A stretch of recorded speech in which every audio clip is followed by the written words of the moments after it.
Sebelum lanjut nonton, klik tombol subscribe ya guys, karena subscribe itu gratis, gak ada loginya loh. Enjoy!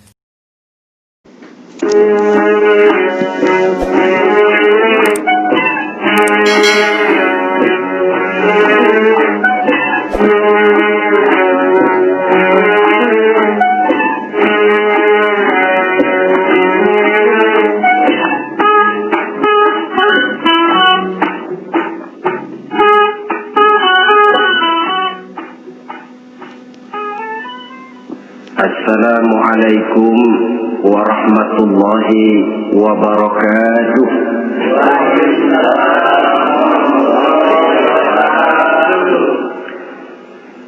Alhamdulillahi rabbil alamin, wassalatu wassalamu ala ashrafil anbiya'i wal mursalin, sayyidina wa maulana Muhammadin wa ala alihi wa ashabihil mujahidin at-tahirin, amma ba'd.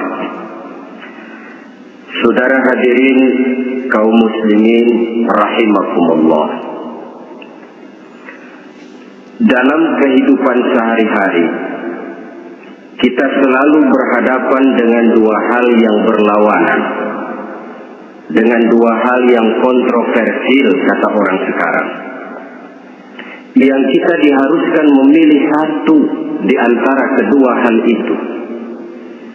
Sejak kita bangun tidur sampai kita tidur lagi, selalu kita hadapi dua persoalan itu, yang benar dan yang salah, yang hak dan yang batil, yang pantas dan yang tercela, yang ma'ruf dan yang munkar.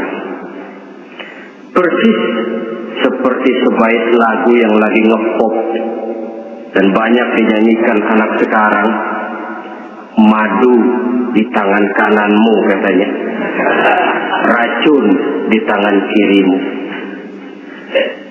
Tapi saya pikir-pikir, bagaimanapun kalau cuma sekedar madu di tangan kanan, racun di tangan kiri, adresnya jelas. Yang repot kalau kita sudah tidak tahu lagi mana yang madu, mana yang racun. Lebih celaka lagi di zaman sekarang, banyak racun mereknya madu. Kita terpedaya, kita terpesona, kita terpukau oleh racun yang bermerek madu ini. Kita minum dia, yang akibatnya rawan di dalam kehidupan kita. Sangat banyak racun-racun yang terpancang di sepanjang perjalanan hidup kita ini. Dan dua di antara racun kehidupan itu akan kita bicarakan pada pertemuan kali ini, yakni arak dan judi, minuman keras dan judi.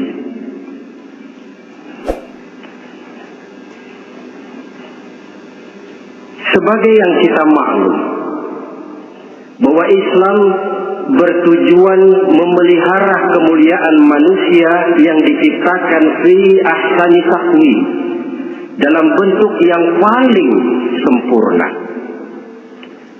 Arak atau minuman keras jelas merupakan hal yang merusak dari berbagai aspek kehidupan, entah kesehatan tubuh, entah pertumbuhan akal, ketentraman rumah tangga, ketentraman masyarakat, bangsa dan negara. Cobalah sejenak kita adakan penyelidikan. Kalau masuk kita ke dalam penjara, melihat sel-sel di sana, berapa banyak yang mendekam di sel karena urusan minuman keras. Masuk kita ke rumah sakit, berapa banyak yang dirawat akibat minuman keras, akibat stres yang dialaminya. Berapa banyak rumah tangga berantakan, berapa banyak pembunuhan terjadi, pemerkosaan terjadi akibat daripada minuman keras ini. Yang paling ironi kalau dia sudah menyerang anak-anak muda kita. Padahal kita tahu remaja, pemuda adalah bentuk miniatur daripada kehidupan suatu bangsa. akan bagaimana warna Indonesia 20, 30, 40 tahun yang akan datang, remaja dan pemuda kita jawabannya. Bahkan dari segi agama pun akan bagaimana warna Islam di Indonesia 20, 30 tahun yang akan datang, remaja itu pula jawabannya. Karena itu tidak terlalu berlebihan kalau saya berkata bahwa untuk menghancurkan Islam di Indonesia ini tidak perlu menghancurkan pondok pesantren, tidak perlu menutup masjid, melarang pengajian, menyegel musola, tidak perlu. Untuk menghancurkan Islam di Indonesia cukup dengan meracuni remaja, pemuda-pemudi Islam di Indonesia. Kalau mereka sudah diracuni, dijauhkan dari agamanya, masalahnya tinggal menunggu pergantian generasi. Maka yang jadi pilot proyek jelas remaja, pemuda, termasuk dengan menanamkan pengaruh minuman keras. Ditanamkan ke tengah remaja kita untuk jauh dari tuntunan agama. Hei pemuda-pemuda Islam, kalau kau mau jadi pemuda modern, jangan dekat-dekat ke masjid. Masjid khusus 60 tahun ke atas.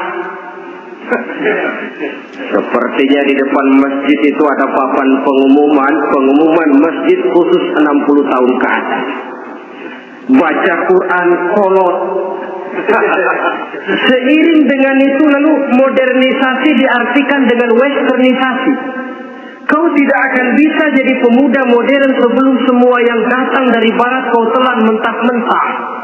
Kau harus bisa bergaul seperti orang barat, berumah tangga macam orang barat, makan minum seperti orang barat.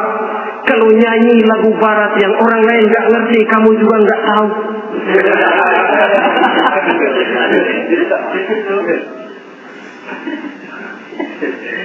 Anutlah itu free love yang pada gilirannya akan mengarah kepada free sex alias samenliven. Isaplah itu ganja, morfin, narkotik. Jikalau sudah terlena kita dengan itu, maka kehancuran suatu bangsa sesungguhnya sudah dimulai. Penyakit minuman keras ini bukan cuma penyakit zaman ini. Masyarakat yang dihadapi oleh Rasulullah Sallallahu Alaihi Wasallam 14 abad yang lalu juga masyarakat yang kemaruk dengan minuman keras. Arab jahiliyah kalau sudah minum arak mabuk, tidak cuma minum, dia mandi pakai arak. Sistem pendidikan yang disampaikan Islam bijaksana. Mula-mula diberikan gambaran bahwa arak itu walaupun ada manfaatnya tapi ada bahayanya, dan bahayanya jauh lebih besar daripada manfaatnya.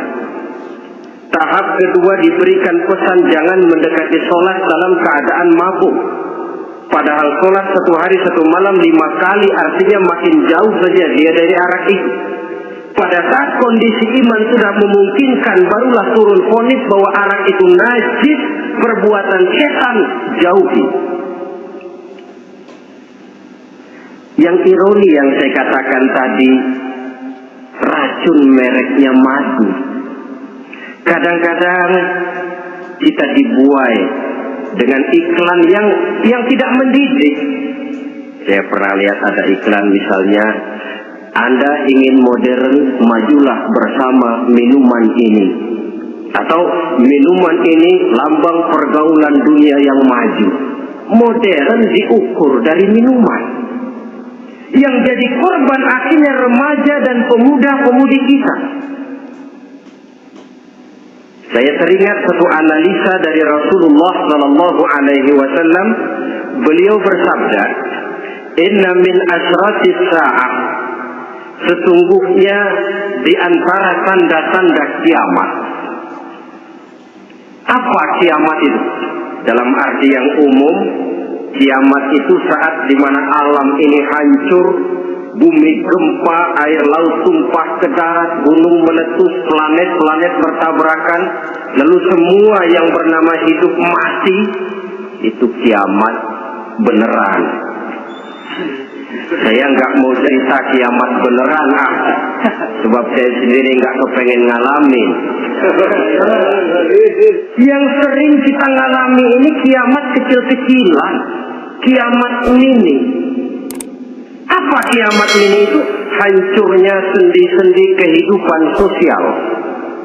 Maksiat merajalela, munkarat menjadi-jadi. Yang ma'ruf dianggap munkar, yang munkar malah menjadi ma'ruf. Yang salah disanjung-sanjung, yang benar dicaci maki. Tuntunan dianggap tontonan, tontonan malah jadi tuntunan. Kan kiamat kalau sudah begitu. Pencungkiran nilai. Kenapa hal semacam ini bisa terjadi? Penyebabnya kata Nabi, pertama ayyurfa'al ilmu. Ilmu diangkat oleh Allah. Bagaimana cara Allah mengangkat ilmu dan apa maksudnya itu? Allah mengangkat ilmu itu, saudara, caranya pertama dengan mewafatkan ulama. Makin banyak ulama wafat, makin banyak ilmu ditarik. Yang kedua, kurangnya minat orang untuk belajar agama. Kalau sudah klop macam itu, artinya agama sudah disudutkan ke pojok-pojok kehidupan. Agama cuma sekedar tinggal dekorasi. Agama cuma seminar, cuma kongres, cuma muktamar. Tapi bahwa agama merupakan realita dalam kehidupan, itu tidak pernah terwujud. Kalau ulama sudah tiada, minat orang belajar agama berkurang, maka ajaran Allah tidak lagi didengungkan orang.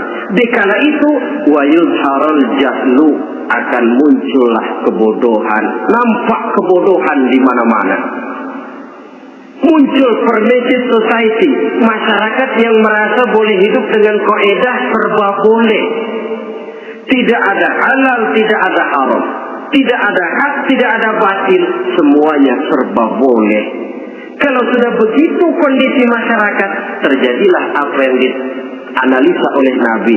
Dikala itu, wayaqsu zina, zina dikerjakan berterang-terangan. Orang sudah tidak punya malu, hidupnya sudah pakai prinsip punya kuping kebo, punya muka tembok, punya kulit badak. Kalau juga dikasih tahu, malu dong kau tinggal serumah belum nikah. Malu sama siapa? Masyarakat. Allah, masyarakat cuek aja.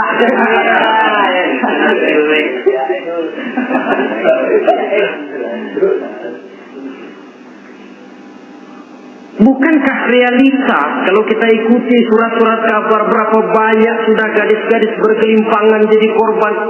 Berapa banyak bayi-bayi yang lahir ke alam ini tanpa harus tahu kemana dia mesti manggil bapak, yang akhirnya mengalami keterakisan, dimasukkan ke dalam kantong plastik, dibuang ke tempat sampah. Kalau itu sudah terwujud, muncul efek negatif yang kedua, wa yushrabal khamr, arak, minuman keras jadi kebanggaan. Anak muda belum nyohor kalau belum bisa mabuk. Yang gak mabuk dianggap kolot. Kampungan lo, bikin malu, baru kena segelas aja udah miring. Cengeng. Temen kita hebat sampai nyungsep di got. Yang nyungsep hebat. Ya, kalau cuma yang hancur kehidupan pribadi. Tapi kalau sudah menyangkut masa depan, yang berarti masa depan suatu generasi adalah merupakan masa depan daripada suatu bangsa. Begitu kerasnya Islam ini melarang minuman keras, sampai bukan cuma sekedar meminumnya saja yang diharamkan, tetapi juga dilarang mengimportnya, memproduksinya, membuka warung yang menjual minuman keras atau bekerja di tempat penjualan minuman keras. Ada juga yang nyerempet, Pak, kalau sedikit kan nggak apa-apa, nggak mabuk ini. Nah, saya ingatkan hadis Nabi diriwayatkan oleh Imam Ahmad, Abu Daud dan Tirmidzi. Nabi bersabda, "Ma askara katsiruhu faqaliluhu haramun." Apa yang banyaknya menyebabkan mabuk, sedikitnya pun tetap haram hukumnya. Memang barangkali mungkin ada manfaatnya, tetapi bahayanya jelas lebih besar ketimbang manfaat yang bisa timbul daripada jenis minuman keras itu sendiri. Dalam hadis lain Nabi pesankan, "Man kana yu'minu billahi wal yawmil akhir fala yaq'udu ala ma'idatin taduru 'alaiha al-khamru." Siapa yang beriman kepada Allah dan beriman kepada hari akhirat, jangan dia duduk di dalam satu pertemuan yang di dalam pertemuan itu diedarkan minuman keras. Masuk ke dalam lingkungan macam itu saja tidak diperkenankan. Kenapa? Asyariku fi syarri syarru. Bersekutu dengan kejahatan, jahat juga hukumnya. Semalam kamu mabuk ya? Enggak, temen. Saya cuma ngebeliin aja kok. Apalagi ngebeliin.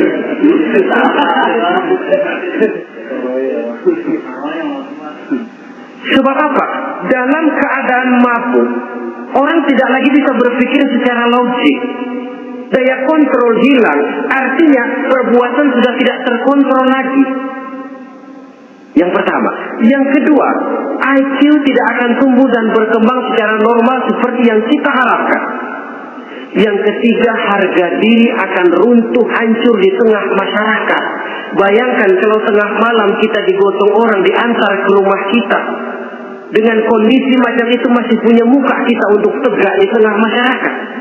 Masih punya harapan kita untuk tumbuh menjadi pemimpin, sementara orang terkenang, dia kan yang kemarin malam gua gotong, dia lagi mabuk. Harga diri, kepribadian. Jangan lupa saudara, kita hidup di tengah masyarakat. Masyarakat itu punya hukum yang tidak tertulis, tapi lebih kuat dan lebih kejam daripada hukum tertulis. Orang bilang, sekali arang tercoreng di dahi, seumur hidup orang akan tetap ingat. Makanya Rasulullah dalam hadis memberikan tamsil untuk adik-adik remaja muslim ini, masalul mu'min kamasalin nahli. Perumpamaan orang yang beriman itu persis seperti tawon. Mentalitas orang mukmin persis tawon. Apa mentalitas tawon? Kalau kita ngaji bab tawon, kita renungi apa keistimewaan tawon. Saya lihat-lihat, ternyata tawon itu punya 4 keistimewaan. Pertama, tawon itu yang dihisap selalu saripati bunga. Bagus makanannya. Belum pernah tawon keliru makan. Saya belum pernah dengar kok ada tawon makan tahu.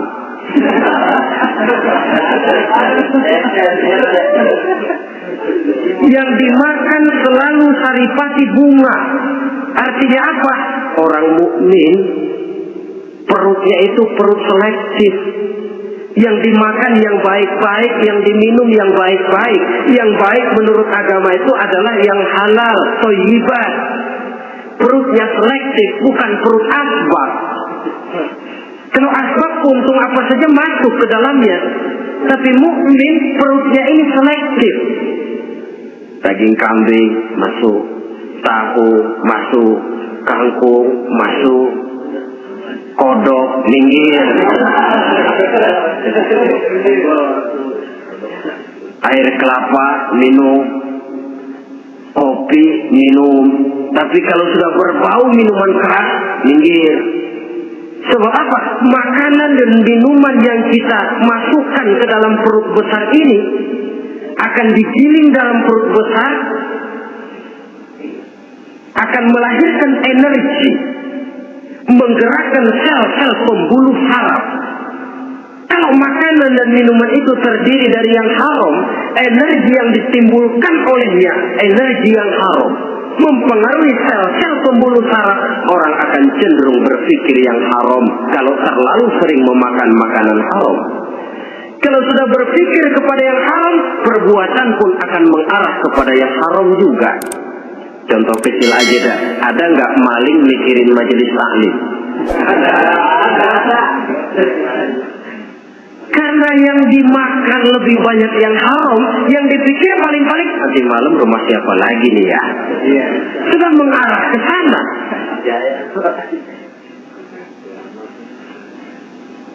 Saripati bunga yang dimakan tawon itu. Lalu tawon yang kedua saya lihat yang dikeluarkan selalu madu. Artinya apa? Orang mukmin itu kalau dia berkata, perkataannya mengenakan orang. Kalau dia berbuat, perbuatannya membawa manfaat bagi orang. Kalau kakinya melangkah tentu ke tempat yang ada gunanya. Yang dikeluarkan madu, bukan racun. Indah tawon itu.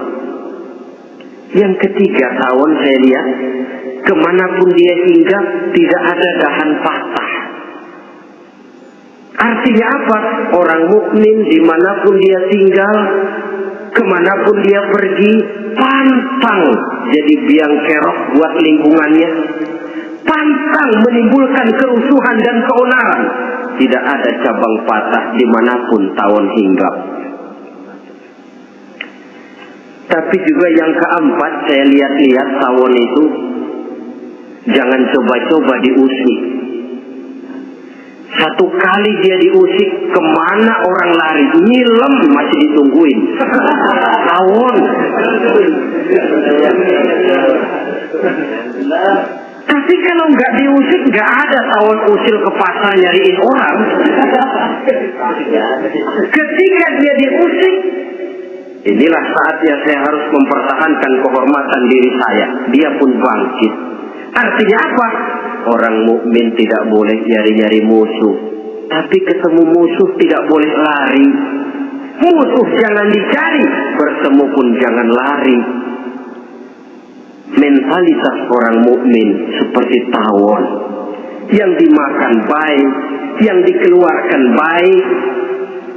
Kemana dia tinggal tidak menimbulkan keonaran buat masyarakat, tapi juga sanggup menjaga dan mempertahankan kehormatan dirinya. Kalau konteksnya dengan masalah yang sedang kita bicarakan, minuman keras,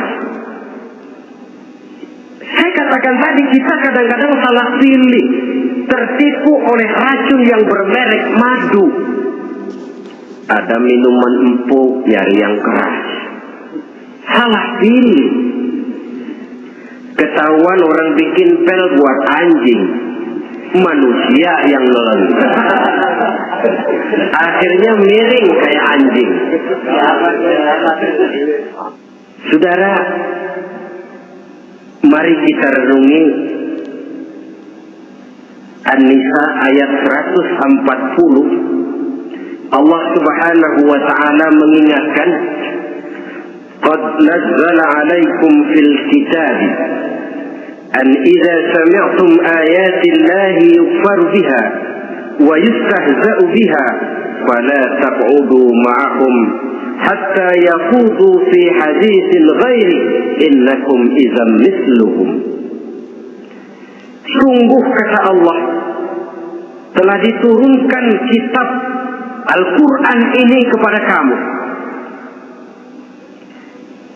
yang apabila kamu dengar ayat-ayat Allah itu diingkari orang, diejek-ejek orang, fala taqudu ma'ahum, jangan kamu duduk bersama orang-orang semacam itu. Bagaimana mengejek ayat-ayat Allah? Misalnya, tahu kalau minuman keras itu diharamkan, tapi masih minum juga, itu kan mengejek ayat namanya. Duduk di majelis semacam itu dilarang oleh Quran. Kenapa? Innakum idzam mithluhum. Kalau kamu juga duduk di majelis semacam itu, kau dan mereka sama saja, kata Quran. Sama saja. tahu kalau minuman yang memabukkan itu diharamkan agama, tapi minumnya juga mengejek ayat Allah. Duduk di tengah kelompok mereka berarti ikut mengejek ayat Allah. Dekat saja pun jangan, entahlah lagi sampai meminumnya. Maaf, bukankah Allah menurunkan Al-Quran kepada manusia, kata Imam Al-Ghazali, persis, maaflah, seperti gubernur bikin surat kepada Pak Lurah. Dalam suratnya Pak Gubernur bilang, Pak Lurah, tolong carikan tanah di daerah Kebayoran untuk sekolah 6.000 meter. Pak Lurah dapat surat dari Pak Gubernur, bangga bukan main. Itu surat sore, pagi, siang, malam dibaca. Ditaruh di tempat yang tinggi, diberikan minyak wangi, mau diambil dicium dulu, dibawa dengan penuh hormat dan hati-hati. Tapi tanah yang dipesan Pak Gubernur tidak dicari-cariin. Penghargaan macam apa ini? Nanti Gubernur cek, Pak Lurah, siapa? Sudah terima surat saya? Sudah Pak, sudah. Bagus. Lalu bagaimana? Aduh Pak, surat Bapak sore, pagi, siang, malam saya baca. Bagus. Apalagi Lurah? Surat Bapak saya taruh di tempat yang tinggi Pak. Saya pakai minyak wangi. Mau saya ambil, saya cium dulu. Saya bawa dengan penuh hormat dan hati-hati. Bagus Lurah. Kau memang hormat sama atas. Cuman Lurah, tanahnya udah dicariin belum? Nah yang itu belum tuh Pak. Belum. Kata Gubernur, bagus Lurah, besok berhenti lo ya.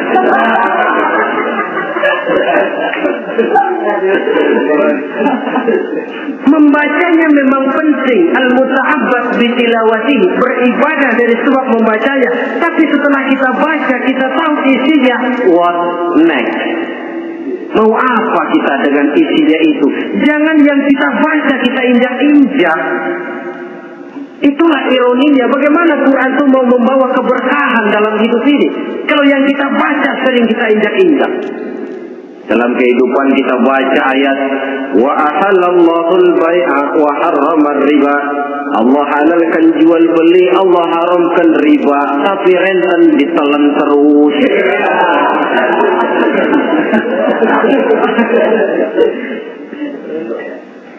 Kita baca ayat wa'tasimu bihablillahi jami'an wa la tafarraqu. Berpegang teguhlah kamu kepada tali Allah, jangan bercerai-berai. Tapi sesama muslim pelotot-pelototan jalan terus. Janganlah yang sesama muslim kadang-kadang yang mengklaim dirinya sebagai pemimpin Islam kelihatannya juga sikut-sikutan jalan terus.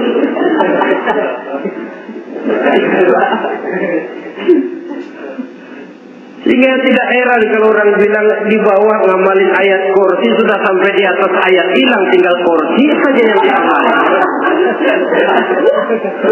Ironi dan menyedihkan. Perjalanan panjang memang saatnya kita menunggal dengan Al-Quran ini. Tetapi prosesnya memang harus kita mulai dari sekarang.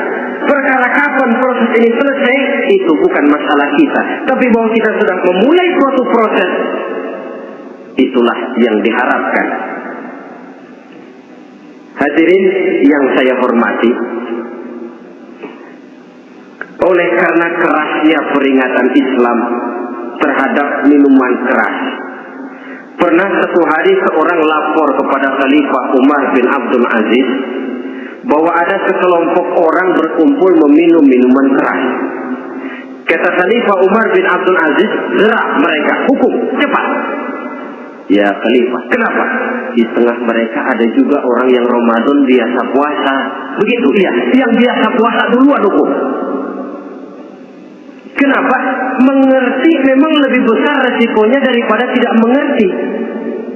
Kalau yang tidak mengerti dilatar belakangi oleh kebodohan, barangkali masih bisa ditolerir, masih bisa dimaklumi. Ini toh sudah tahu mau puasa, kenapa berkumpul di majelis yang ada minuman keras? Tapi memang kelompok ini kan memang selalu ada. Kita lihat dalam masyarakat itu kan ada 4 kelas. Pertama, ada orang yang tahu perintah dan tahu larangan. Ini the first class, kelompok terbaik. Perintah tahu dia kerjakan, larangan tahu dia jauhi. Ini orang terbaik. Yang kedua, ada orang tahu perintah tapi tidak tahu larangan. Perintah tahu, larangan tidak tahu.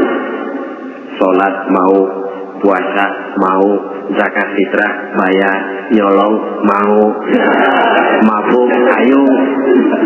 Perintah tahu tapi larangan tidak tahu, akhirnya semua dikerjain. Barangkali yang rada bingung malaikat bagaimana nyatatnya ini, kotor absen. Gelas yang ada di hadapan saya ini, kalau semua diisi air putih macam ini, kan jelas bisa diminum orang. Kalau semua diisi bensin, jelas bisa diminum motor. Tapi kalau separuh diisi air putih, separuh diisi bensin, kacau. Kalau gelas yang ada di hadapan saya ini sepenuhnya diisi air putih, jelas bisa diminum orang. Kalau sepenuhnya diisi bensin, juga jelas bisa diminum motor. Yang repot kalau separuh diisi air putih, separuh diisi bensin, kacau statusnya.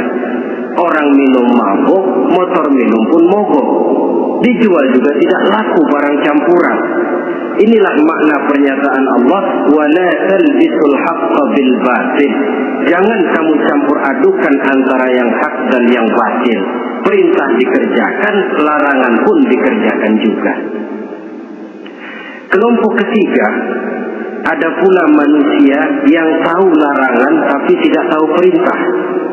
Larangan tahu tapi perintah tidak tahu. Jahat sama tetangga tidak, mencuri tidak, mabuk tidak, zina tidak, sholat tidak, puasa tidak, polos.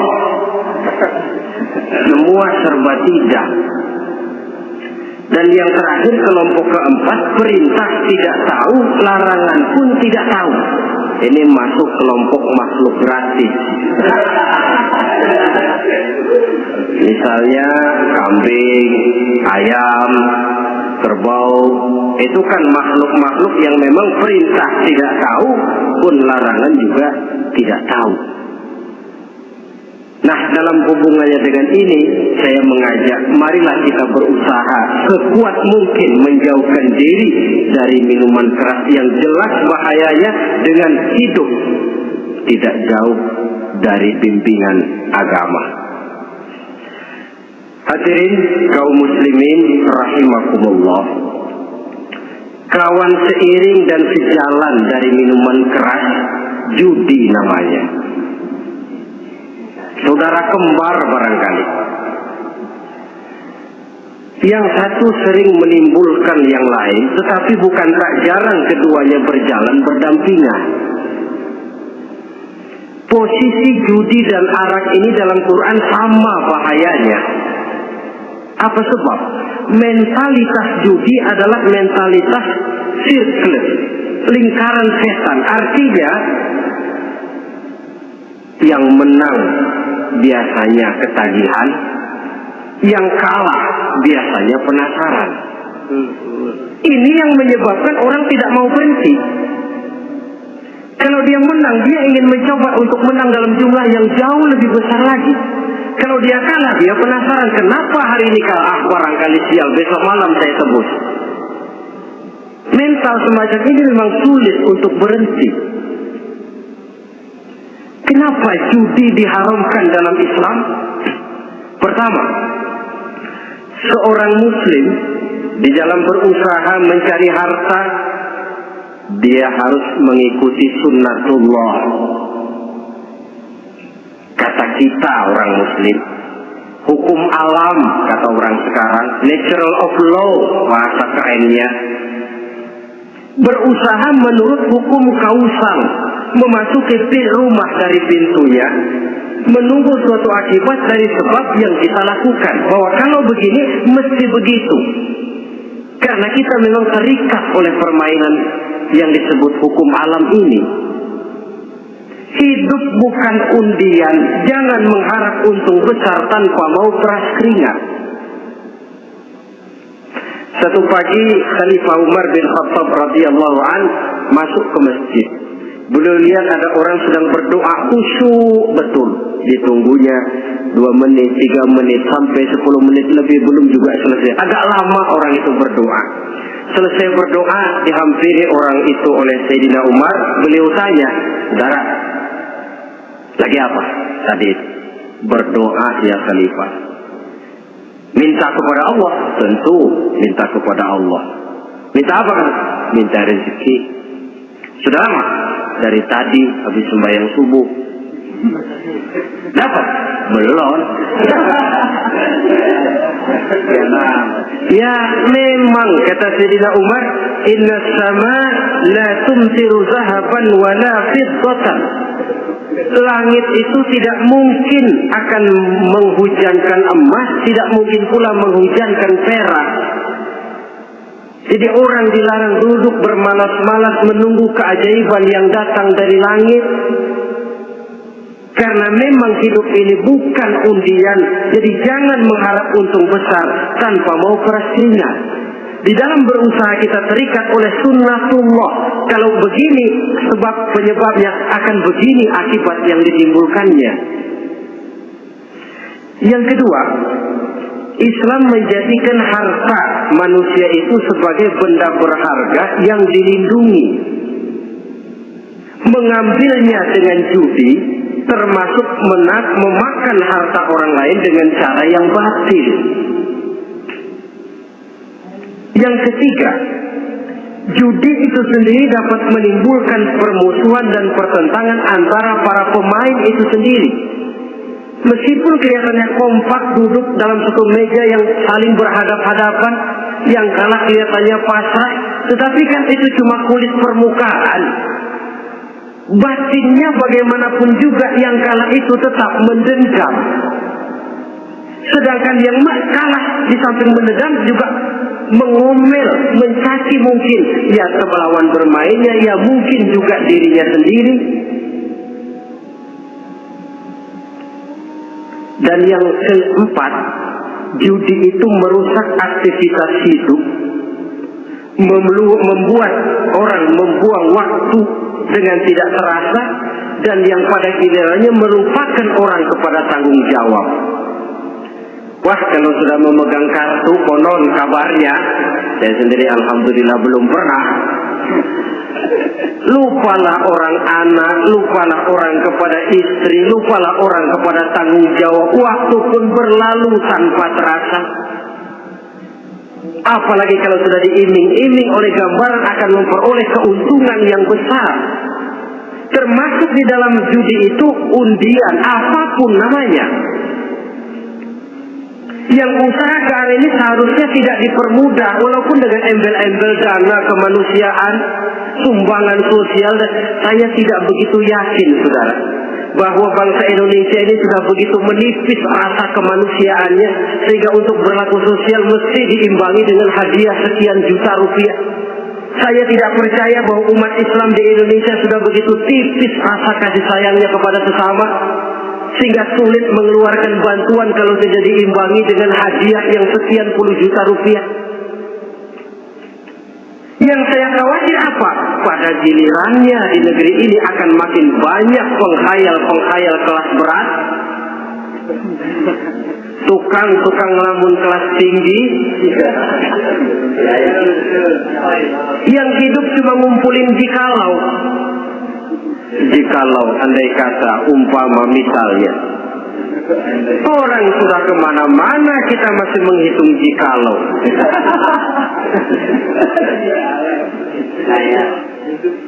Orang boleh saja mengharap burung terbang tinggi, tapi punai di tangan jangan dulu dilepas.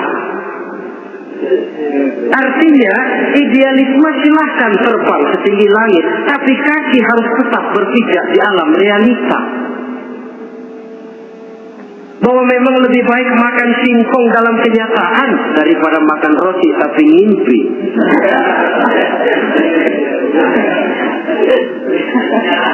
Kada datang, anaknya menangis, Pak minta jajan, ada uang 200 rupiah. Sudahlah sabar, kau jangan jajan, nanti bapak beliin kalau tembus 100 juta nih. Akhirnya yang 100 juta tidak, anak pun kelaparan. Bukankah akan jadi masalah bagi semuanya? Belum lagi rasa sayang kepada harta yang sudah dia miliki, entah itu tanah, rumah, kendaraan. Kalau sudah kadungkala di meja judi, hilang rasa sayang kepada benda itu.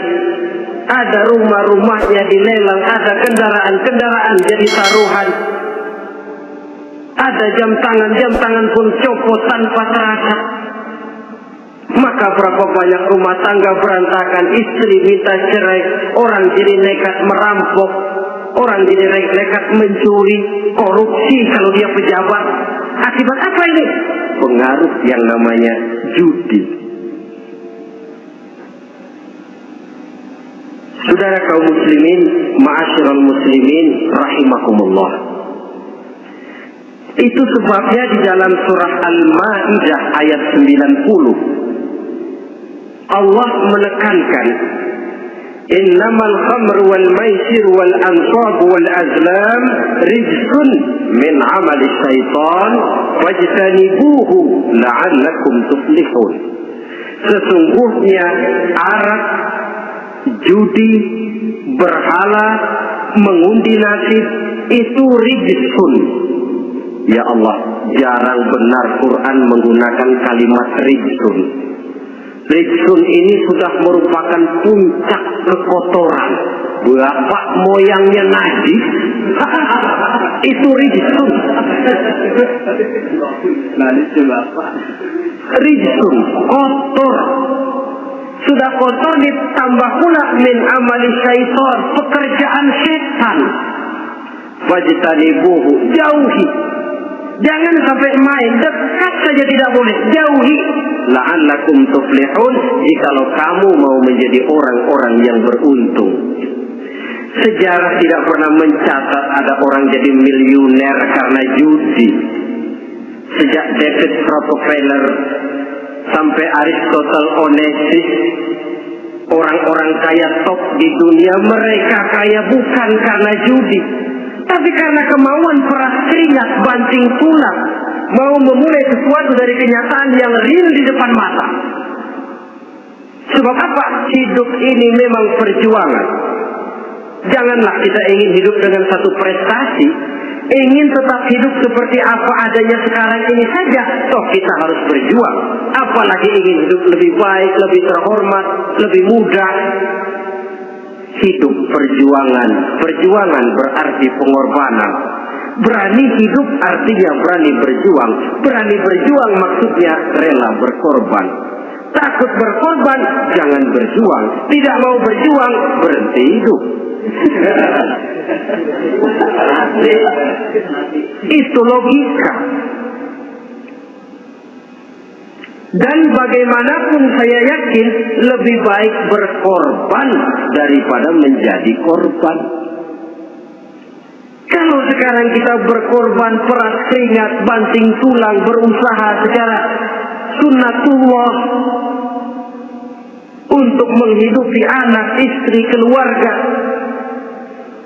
pada satu saat kita tidak akan menjadi korban kebrutalan anak-anak kita sendiri kalau mereka dibesarkan dan tumbuh berkembang oleh hasil yang diperoleh dari meja judi. Ayat 91 Al-Maidah ini lebih memperkuat lagi. Kalau itu arak, judi, berhala, mengundi nasib adalah perbuatan setan, sebenarnya setan mau apa sih? Ayat 91 menegaskan, innama yuridu syaitanu ayyuqi'a bainakumul adawata wal baghdha'a fil khamri wal maisir. Yang dimaui setan itu tidak lain supaya dengan arak dan dengan judi timbul rasa permusuhan, sikap memusuhi, saling marah di antara kamu. Coba biasanya dalam meja judi sudah loyo, waktu juga sudah berlarut-larut. Yang menang mau berhenti, apa yang kata yang kalah? Berhenti dah, gua acok lo. Enak bener, gua lagi kalah lo berhenti. Coba kira-kira kapan akan selesai permainan? Akan timbul permusuhan, akan timbul rasa dendam kesumat yang ditanamkan oleh setan.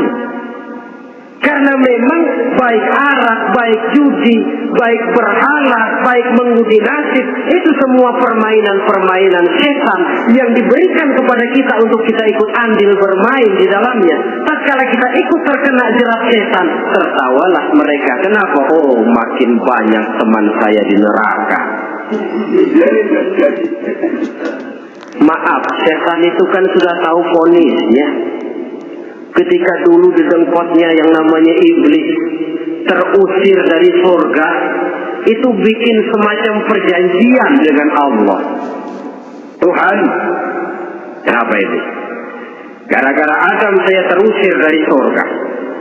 Maka sejak saat ini Adam dan seluruh keturunannya adalah musuh bebuyutan saya. Saya akan gelincirkan mereka dari jalan. Silahkan iblis, goda mereka, tapi kau tidak akan mungkin bisa menggoda mereka kalau hamba-hambaku itu menjadi hamba yang ikhlas. Hanya hambaku yang ikhlas yang tidak mungkin kamu goda, yang lain barangkali bisa. Sejak saat itulah iblis memproklamirkan permusuhan, dan dia sudah tahu betul vonisnya neraka. Tugas dia sekarang bagaimana mengumpulkan teman sebanyak-banyaknya ke dalam neraka. Hamba Allah saja yang tidak tergelincir kepada minuman keras dan judi. Hamba Allah yang ikhlas itu bagaimana? Yang ikhlas menjadi hamba Allah dalam arti kata dan perbuatannya memang mencerminkan bahwa dia hamba Allah. Maaf, di zaman sekarang ini kan banyak orang cuma berkata saya hamba Allah mulutnya, tapi perbuatannya membuktikan dia hamba setan, hamba dunia, hamba harta, budak jabatan, budak nafsu. Tidak sesuai antara ucapan dan perbuatan. Sebab itu kata-kata hamba Allah kalau keluar dari mulut manusia itu murah. Soalnya ngaku siapapun bisa. Tapi diakui atau tidak, ini yang kita belum tahu. Ada juga orang berdalih, saya kan masang kalau dapat nanti mau nyumbang masjid. Barangkali aja kalau nyumbang masjid disoriin dikit sama Tuhan.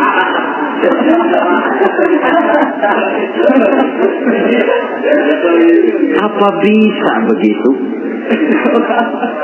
Saudara, kita tidak mungkin mencuci kain dengan air najis. Innallaha thayyibun, kata Nabi, la yaqbalu illa thayyiba. Allah itu baik dan hanya menerima yang baik. Bahwa dalam Islam tujuan yang baik harus dicapai dengan prosedur yang baik. Bahwa niat menyumbang masjid bagus, tapi hasil daripada judi atau undian tidak akan menyampaikan kita kepada tujuan itu. Tidak boleh mencuri kain walaupun niatnya untuk sholat. Kalau nyolong kain niatnya buat sembahyang, dimaafin kali. Walaupun sholatnya sah, mencuri kainnya tetap saja dosa. Islam tidak menghalalkan segala cara untuk mencapai suatu tujuan. Bahwa tujuan yang baik harus dicapai dengan cara yang baik juga. Dan penyakit judi ini juga bukan penyakit baru. Sejak dulu masa jahiliyah judi mereka, saya kira kalau Las Vegas, kota judi Amerika saja barangkali masih kalah dengan cara judi jahiliyah dulu. Mereka kalau sudah judi itu uang. Habis uang ada punya tanah pasar taruhan. Habis tanah ada rumahnya dipasang. Apalagi yang ada, ternak unta dipertaruhkan, harta habis, rumah ludes, kebun binasa, ada istri juga dipasangin. Judi.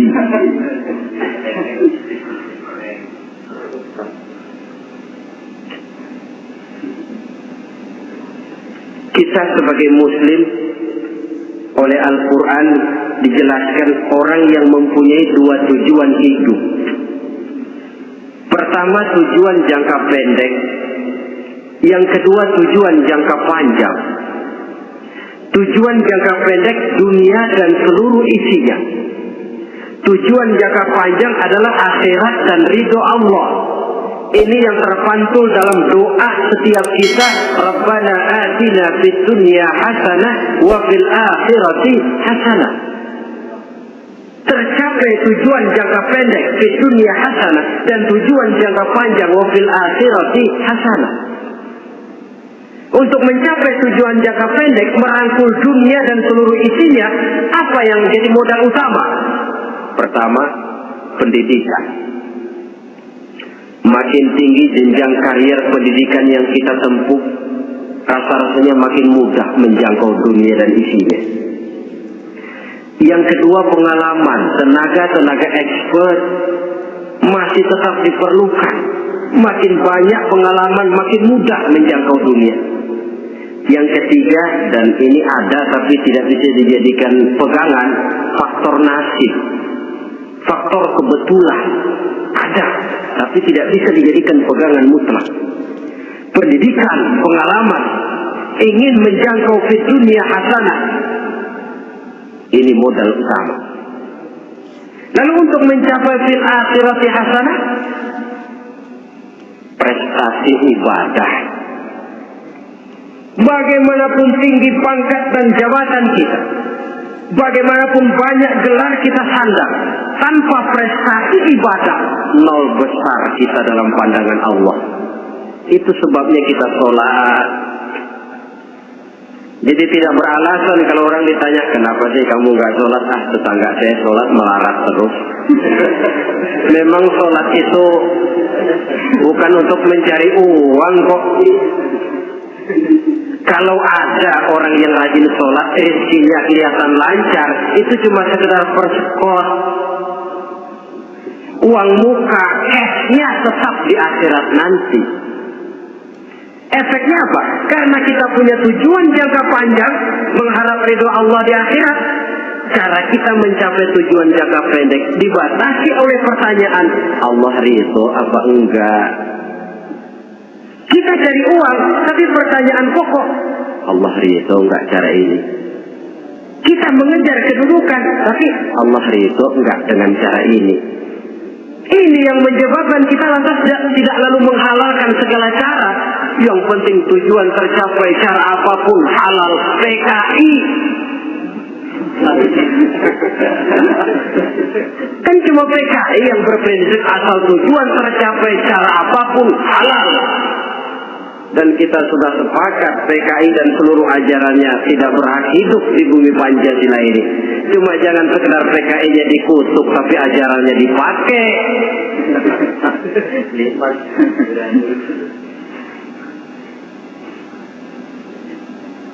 Nah, untuk mencapai dua tujuan ini, Islam mengajarkan sistem keseimbangan. Sehingga Nabi sabdakan, "I'mal li dunyaka ka'annaka ta'ishu abada, wa'mal li akhiratika ka'annaka tamutu ghada."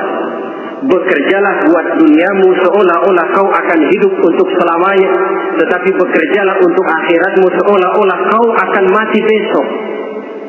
Jadi kalau kita sudah sholat menghadap Allah, usolli fardhu maghrib, Allahu Akbar, ingat seolah-olah kita akan mati besok supaya timbul khusyuknya.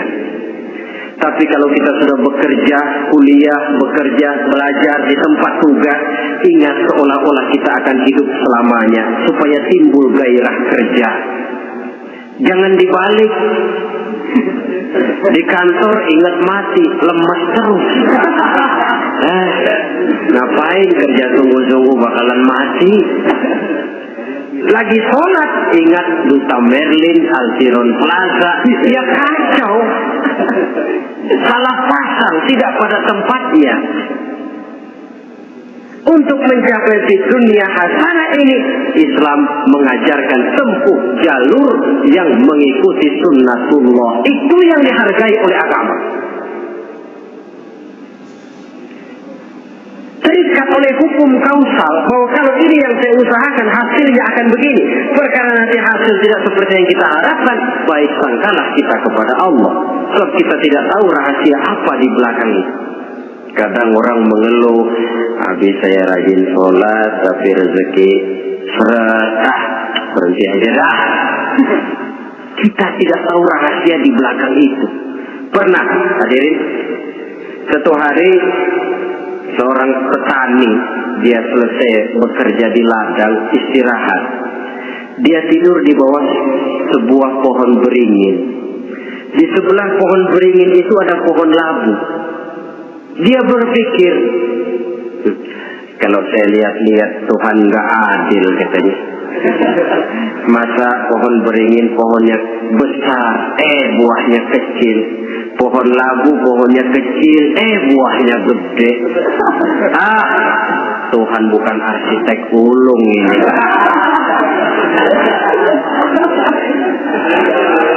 Mestinya supaya enak dilihat, beringin yang pohonnya besar buahnya sebesar buah labu. Pohon labu yang pohonnya kecil buahnya kecil saja sebesar buah beringin. Tidak adil Tuhan. Baru dia selesai berpikir Tuhan tidak adil, jatuh sebutir buah beringin tepat menimpa hidungnya. Dia terkejut. Astagfirullahaladzim. Kalau begitu saya sadar katanya, Tuhan benar-benar adil. Coba kalau buah beringin segede buah labu, waduh kayak apa muka saya ini.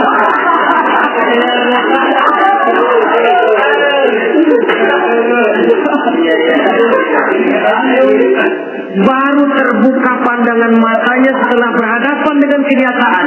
Baru keluar respek. Allah benar-benar adil. Padahal semenit yang lalu dia masih berkata, Tuhan bukan arsitek ulu. Tapi semenit kemudian setelah berhadapan dengan kenyataan yang real dia hadapi, Allah benar-benar adil.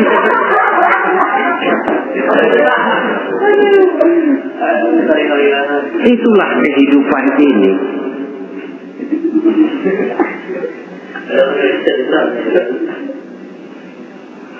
Saudara hadirin yang saya hormati, karena itu baik arak baik judi dua-duanya merupakan bahaya laten yang tidak hanya mengancam kehidupan agama tetapi juga masyarakat, bangsa dan negara, apalagi kalau sudah jatuh kepada generasi penerus. Dan yang bagaimanapun juga saya berpikir sebenarnya remaja, pemuda, pemudi kita cuma korban dari suatu sistem. Sebab ini merupakan tanggung jawab bersama. Ulama, mubalik macam saya paling wewenangnya cuma ngomong.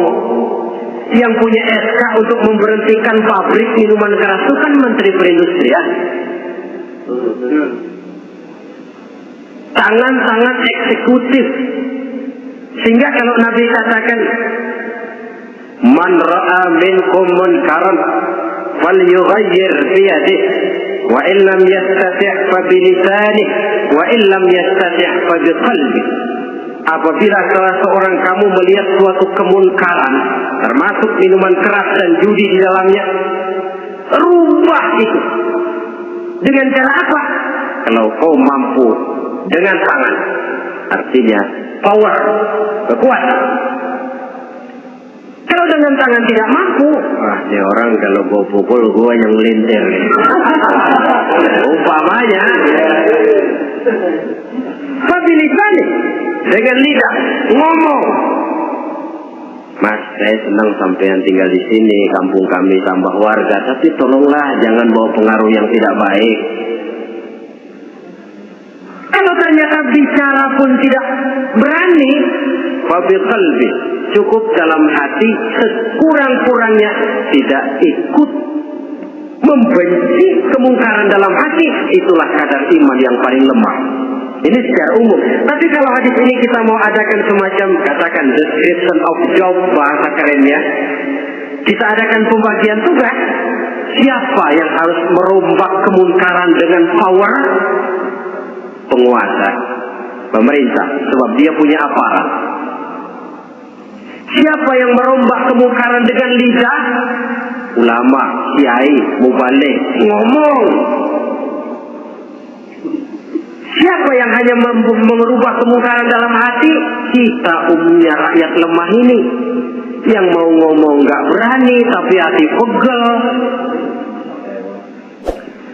Nah, kalau sudah ada pembagian tugas semacam itu, insya Allah masing-masing akan berjalan pada relnya, dan pada akhirnya selamatlah kita, bangsa Indonesia, umat Islam pada khususnya, dari bahaya, baik bahaya minuman keras maupun bahaya judi. Menyelamatkan bangsa, dan yang lebih lagi menyelamatkan masa depan kita. Sekianlah saudara pertemuan kita pada saat ini. Mudah-mudahan ada manfaatnya. Terima kasih atas segala perhatian. Mohon maaf atas segala kekurangan. Usikum wa nafsi bitaqwallah. Wassalamualaikum warahmatullahi wabarakatuh.